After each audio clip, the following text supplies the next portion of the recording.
संसार में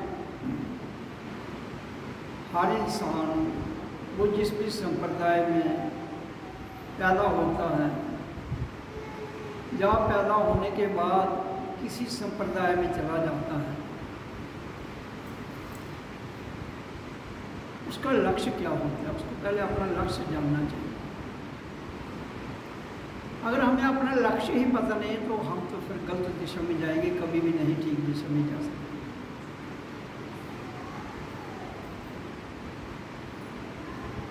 तो लक्ष्य का पता कैसे चलेगा हमें कि लक्ष्य क्या है? जब हमें ये पता चलेगा मैं कौन हूँ।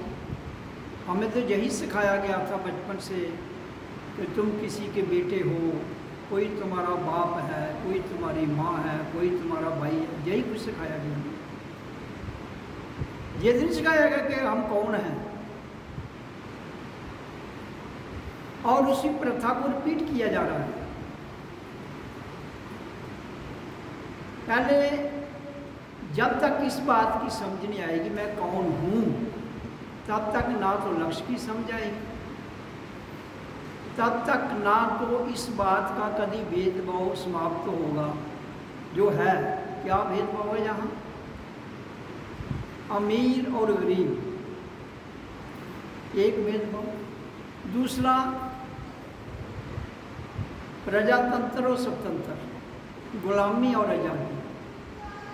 संसार में चार ही बातें हैं जो इंसान को शोषण करती हैं। अगर इन चार की समझ न आई और इनकी दूरी कम ना हुई तो संसार में सत्संग करने का कोई भी मतलब नहीं रह जाता है, संसार में किसी पूजा का कोई अर्थ नहीं रह जाता है, संसार में एक सहानुभूति जगाने का कोई अर्थ नहीं रह जाता है, संसार में प्रेम जताने का कोई अर्थ नहीं रह जाता है।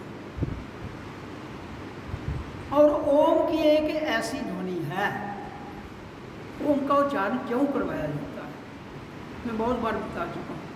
ये एक ऐसी ध्वनि है जो आपको पूर्ण स्वतंत्र भाव में ले जाती है, जहाँ आप किसी की गुलामी भी एक्सेप्ट करने के लिए तैयार नहीं रहते हो। अब दो दोस्त हैं, एक शब्द करके स्वतंत्र हो जाता है, दूसरा नहीं होता, बिना इसके स्वतंत्र हो ही नहीं सकता आदमी, चाहे कोई कुछ भी कहे दुनिया में। बिना ओम के उच्चारण के कभी भी जीवात्मा स्वतंत्र हो ही नहीं सकती। ये खुली किताब में लिख दो, बंद किताब पर लिख दो, या अपनी किताब में लिख दो, ये एक मूल मंत्र है। हम स्वतंत्र नहीं थे तो स्वतंत्र होने के लिए आए हैं। हम स्वतंत्र नहीं थे तो यहाँ, क्योंकि स्वतंत्र होने के लिए आपके पास केवल क्या है, कर्म भूमि। ये जो धरती हमें मिली है ये स्वतंत्र होने के लिए मिली है। अगर जो जिस स्थान पर स्वतंत्रता मिलती है वहाँ ही आप कुछ और कुछ करके चले जाते हो तो स्वतंत्रता आपकी उधर की उधर रह गई, अमीरी और गरीबी उधर की उधर रह गई। अमीरी और गरीबी किस दिन खत्म होती है, जिन तुम्हें स्वतंत्रता आ जाती है। फिर अमीरी और गरीबी का भेदभाव खत्म हो जाएगा, फिर संपत्ति को निज रूप में स्टोर करने का भाव भी खत्म हो जाएगा। संपत्ति के हम मालिक थोड़े, हम मालिक किसी चीज़ के लिए एक मेले में आए हैं। हम संसार एक मेला है, इसमें पदार्थ है, जिसको जितनी जरूरत है वो ले लो। एट ए टाइम आपको भोजन मिलना चाहिए, सुबह दोपहर शाम 3 बार, जितनी जरूरत है उतना सबको मिलना चाहिए। कपड़े हैं किसी ने डालने हैं, जैसे भी डालने हैं, तो कितने डालना चाहते हैं, एक दिन में 2 सूट डाल लें तो डाल। रहने के लिए शेल्टर चाहिए, शेल्टर के लिए एक आदमी को कितनी ज़रूरत होती है, 4x6 का बेड रखो। मान लो 3x6 का कम है, अगर किसी की लंबाई 6.5 है तो 6.5 बना लो भाई। लेकिन नॉर्मल जो है 6 फुट से हाइट कम ही लोगों की ज़्यादा है, तो जहाँ 6 फुट से ज़्यादा हाइट है जिस देश में वो 7 फुट बना लें बेड को लंबा। तो भारत में नॉर्मल हाइट 6 फुट है, तो 6x4 का बेड बना लो भाई, वो मिल जाए तो रोटी कपड़ा और मकान जो 3 उसका स्टॉक क्यों किया जाए।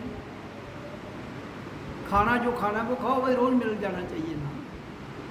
This is need of daily. अगर आप जिंदा हैं तो डेली नीड है, जिस दिन शरीर नहीं रहेगा तो नीड को ओके, नीड ओके। तो फिर इस शरीर के लिए जो डेली ज़रूरत है उसके लिए इतनी परेशानी दुनिया में क्यों है, ये किसी ने जाना आज तक। खाली मंदिर में जाते हो, शिव जी के मंदिर में जाते हो, शिव जी भोलेनाथ मुझे ये दे दो, दुर्गा के मंदिर में जाते हो, दुर्गा माता ये दे दो, किसी और कृष्ण के मंदिर में जाते हो, कृष्ण भगवान ये दे दो। राम के मंदिर में भाई तुम जहाँ मांगने के लिए थोड़े आए हो, you are not the beggar. तुम धरती के मालिक हो। मालिक का अर्थ ये नहीं कि धरती तुमने ले जानी, जब तक तुम आए हो इस धरती पर रहते हो, इसका सदुपयोग करते हुए स्वयं भी जियो, औरों को भी जीने दो, खुद भी जियो औरों को भी जीने दो। तो उसमें संपत्ति की इजाज़त नहीं होती है स्टॉक करने की, किसी को भी नहीं। संपत्ति जो है वो निजीकरण उसका होना ही नहीं चाहिए। निजीकरण होगा तो चंद लोगों तक सीमित हो जाएगी संपत्ति। जब चंद लोगों पर संपत्ति सीमित हो गई वो राज करेंगे, तो वो चंद लोग हो गए 10%, 90% लोगों को गुलाम बनाएंगे वो। फिर तुम्हारी पूजा का कोई अर्थ नहीं है। क्यों? कि गुलामी थोपी गई और आपको एक्सेप्ट करनी है। क्यों? उनके हाथ में आपका रोटी कपड़ा और मकान उनके हाथ में है।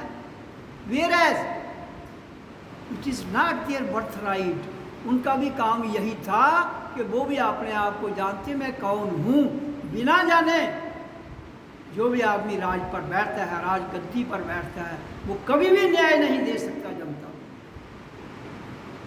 चाहे आपकी लोकतांत्रिक प्रणाली हो, चाहे आपकी डिक्टेटरशिप हो, चाहे आपका समाजवाद हो, चाहे आपका कम्युनिज्म हो, चाहे आपका मार्क्सिस्टवाद हो, चाहे कोई और हो, तो आपको ये सारी बातें जाननी चाहिए। सत्संग का अर्थ खाली ओम ही कर रहा हूँ नहीं, ओम का काम है स्वतंत्र करना। तो स्वतंत्रता के बाद जागो तो फिर जानो ना कि मैं कौन हूँ। उसको जानोगे ही नहीं तो फिर क्या कहोगे तुम? 10 साल 6 साल 8 साल के बाद उच्चारण करने के बाद मेरे को गुरु जी मुझे तो कुछ होता ही नहीं ओम से। क्या होना है भाई?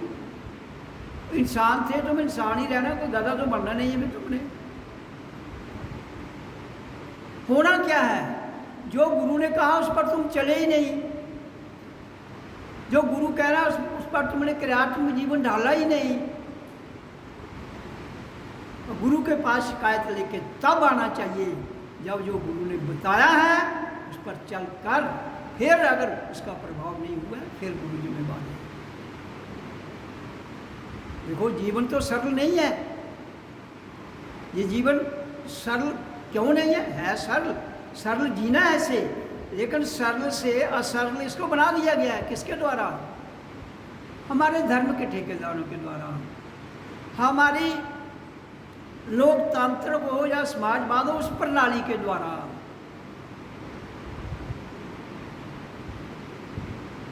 तो सत्संग का थोड़े अच्छा किसी दूसरा चोरी करे तो अगर सत्संग वाला थोड़ा सा भी गड्डी, भाई तुम सत्संग जाते हो, तुमने ऐसा कर दिया।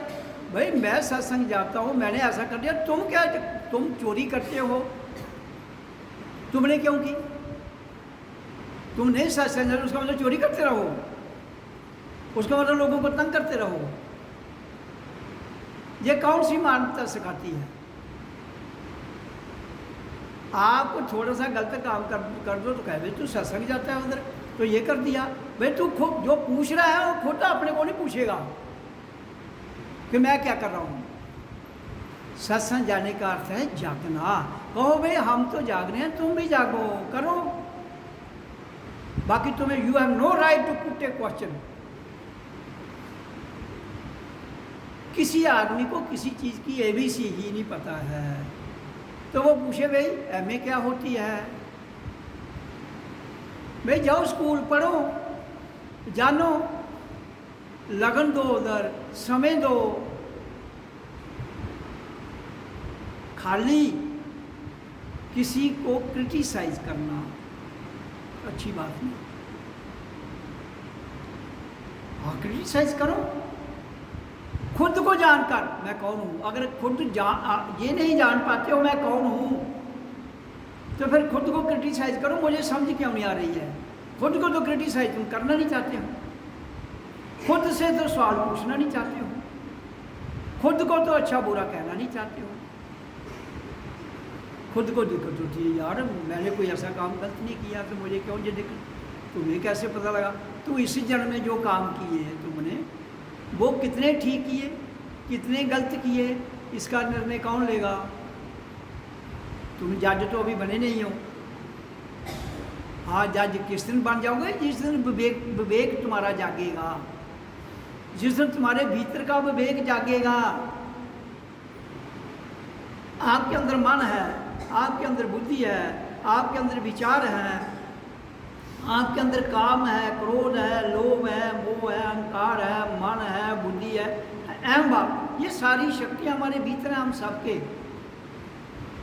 इनको तो काबू कर लो। जिन्होंने पूरे संसार को घुमाया हुआ है। इसलिए नीति और नीयत दो बातें याद रखना। नीति इज प्लानिंग, नियत इज द राइट। तो किसी भी चीज़ के लिए कोई नीति होती है। जो हम सत्संग का अभ्यास कराते हैं ये नीति है, ये नियत नहीं है। नियत हमारी क्या है? हु एम आई, मैं कौन हूँ, जानो भाई।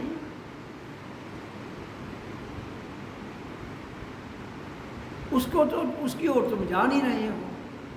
तुम फंसे हो मन में, तुम फंसे हो बुद्धि में, तुम फंसे हो खाने पीने में, तुम फंसे हो और उलझनों में, तुम फंसे हो हमारे बच्चे बड़े हो जाएं उनकी हमदर्दी करते करते।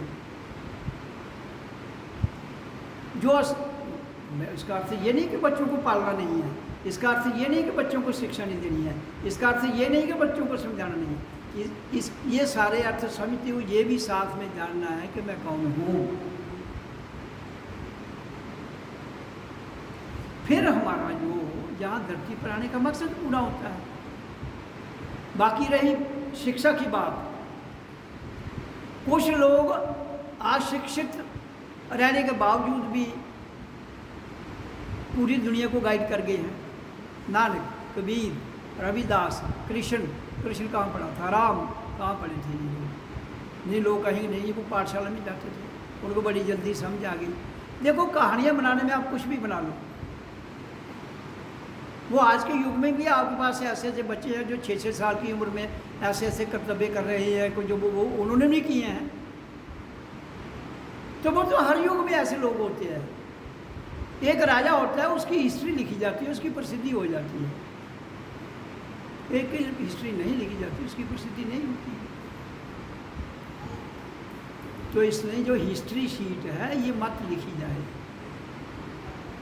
किसी की हिस्ट्री कोई लिखने की ज़रूरत नहीं है। जब तक हम हैं तो हैं, उसके बाद हिस्ट्री ना लिखी जाए तो दुनिया में अराजकता नहीं फैलेगी और दुनिया में ये संप्रदाय, ऊंच नीच, भेदभाव, गरीबी अमीरी, निजीकरण, ये सारी बीमारियाँ हट गई।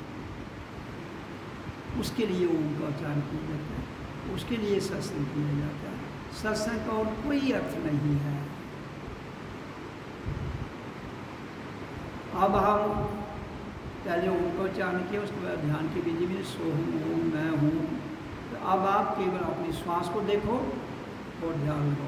श्वास आ रही है, जा रही है, ऐसे जब हम लेते हैं छोड़ते हैं, वो धीरे से आप छोड़िए, लीजिए, उसको देखो, जो आती है जाती है उसे देखिए, क्योंकि श्वास ही हमें उस भाव में ले जाएगी जिस भाव की मैं चर्चा कर रहा हूँ। श्वासों का नियंत्रण ही, आना जाना ही हमारा जीवन है। तो जीवन को साध लो, तो इसलिए शांत ध्यान में बैठो। श्वास आ रही है, जा रही है, अंदर की आवाज़ सुनाई देती है तो बड़े प्यार से सुनिए। आवाज़ भी अगर सुनाई देती है और अखंड जोर दिखाई देती है, देखिए, और अंदर शांत भाव से अपने आप को जानिए। वो देखिए, आप आंखें बंद कर लीजिए और श्वास आ रही है, जा रही है, उसको देखिए। तो आधे घंटे के लिए ध्यान के लिए वो करिए आप। ओम ओम ओम।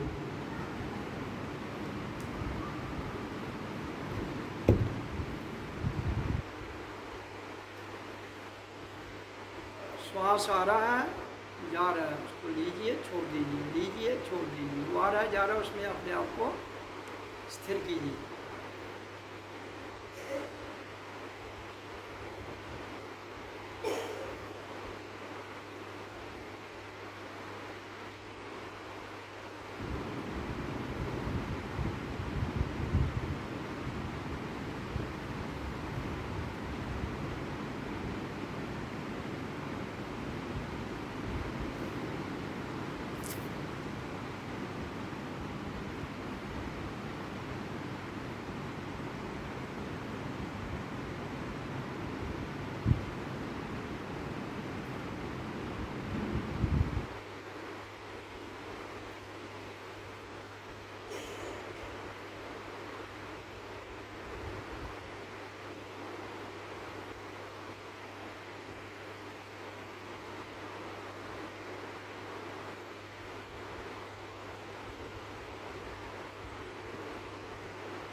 सांस आ रही है, जा रही है, केवल उसको देखना है, महसूस करना है श्वास को।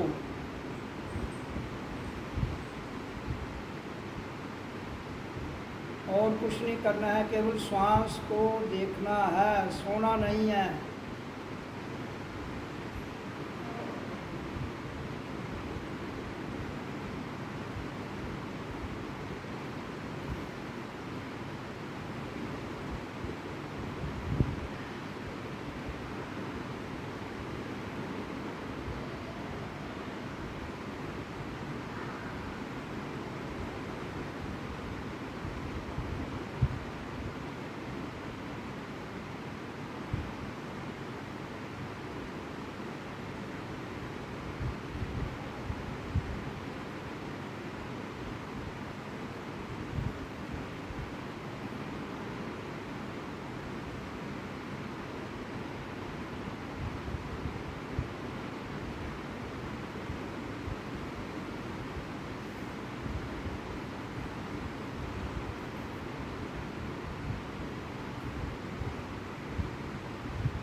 फ़ोन को बंद कर लो।